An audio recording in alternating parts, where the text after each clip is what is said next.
Shifting towards the Preds. I mean, 6 years now, some ups and downs with the team, but like what did you make of last season? But now you got a coaching change and a little bit of chaos, I would say. Yeah, well, last year was a mess. Preds were supposed to be good. Like they were a good team. Like, and we got McDonough, we got Niederreiter, and we like everything's going to click.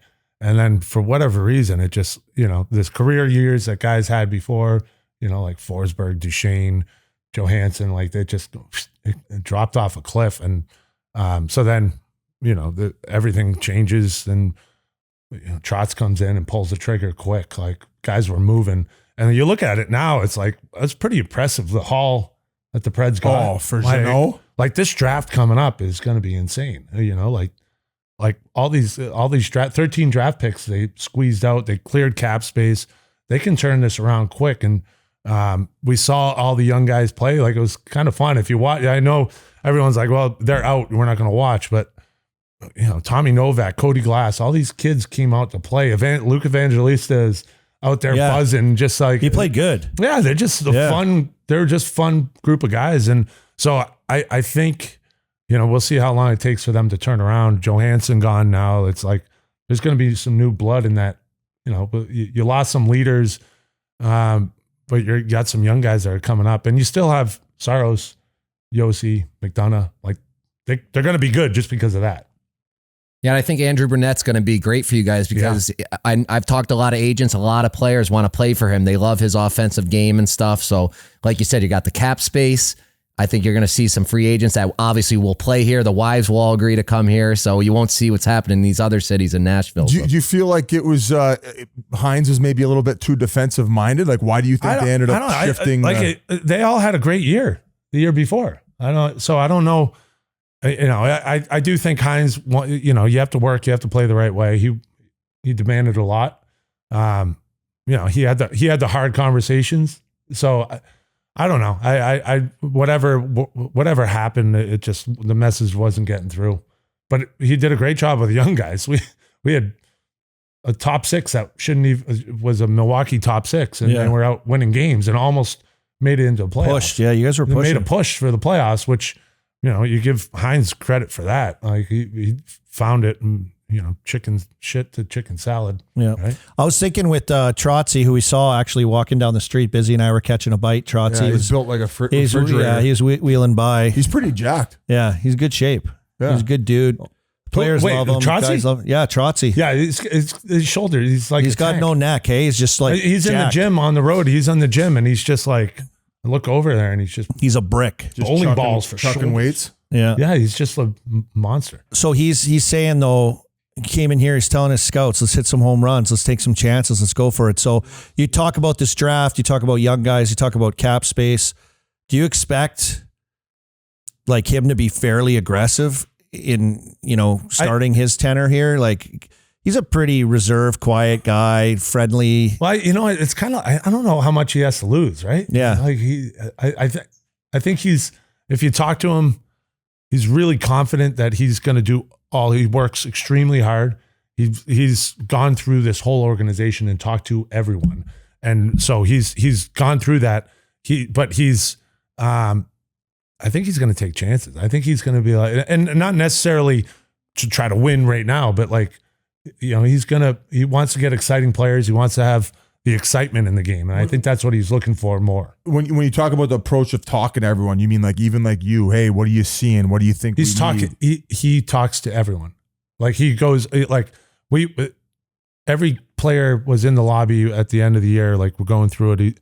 He would sit down and for an hour, I'd see them in the lobby. I'd walk out, grab a cup of coffee. I'd come back like a half hour later. They're still talking. Just getting everyone's. We were at the rink, one of the local rinks. And he's walking around looking at the rinks because they're doing development camp. Like he think he was ready to retire, and then he's like, okay, I'll go back at it. And he doesn't stop. It's always on. Like on the plane, guys are going up to talk to him. Like he just wants to make sure he knows everyone. And mostly it's talking shop about what's going on the ice. What's going on? He's a guy. He's a personable guy though. He wants to know about you, right? Yeah. Like one of my favorite things when I was playing, I got traded from Montreal and Sergei Kostitsyn was here. And Sergei Kosicin was awful in Montreal. He was a bad teammate. He was a bad person. And I was like, I don't want to be around this guy. I got here and Sergei walks right up to me and he's like, hey, what's up? How you doing? I was like, okay, that's not him. We had a conversation and he was playing well here. He played really well in Nashville. And so I went over to Trotsky. I go, what did you do to that guy? And he goes, I had cereal with him every morning. Show up at the rink and just wait until he'd walk in and get a bowl of cereal and sit next to him and just talk to him. Opened him up? Just talk to him. That's what Trotsky does. He has like a real regular guy vibe about him, and you don't think you're talking about your job until all of a sudden you're like, wait, what? He's talking hockey with you. Oh, by the way, we traded you. Oh, fuck. I thought we had a nice bowl of cereal. Yeah, he has a way about him of doing that. He coached me at World Championships and he's like, it's like he's one of the boys, but he's like the coach. Yeah. So he has like a cool way of it's like a skill he has. I think it's just him. Yeah. I think he's just that kind of guy, right? Just like a lovable, good guy, cares. Yeah, you want to play for him. You want to play for him, yeah. Yeah, hell, you mentioned Yossi, Saros, Forsberg. They got a great core here. Is he just kind of try to do like a rebuild on the fly here? Because they don't have to strip it down for parts. I mean, they just kind of got rid of Johansson. Was that more or less just cutting bait, just kind of I think easier than a buyout? Trying to change the mojo. Okay. Like Joey was a beast in the playoffs. Like he did a lot of good things for the Preds. I think carrying $8 million, they're trying to roll things over. They're trying to get new blood in. And he's, you also look at like Cody Glass, Juuso Parssinen, all these young kids, Tommy Novak that have come out and said, hey, we want a chance here. I think you free up that cap space and you move him on, let him go do his thing in Colorado and open up some spots. Mm-hmm. Well, you kind of alluded to it last year at the beginning of the year. Well, the first half was a bit of a shit show, but as they got replacements in there and some younger guys, like they were putting in quite an effort towards the end of the season. And when you guys came to Arizona, I worked the game, and that Cody Glass kid stuck out like a sore thumb. He's good. He's good. He went through a lot in Vegas, big time.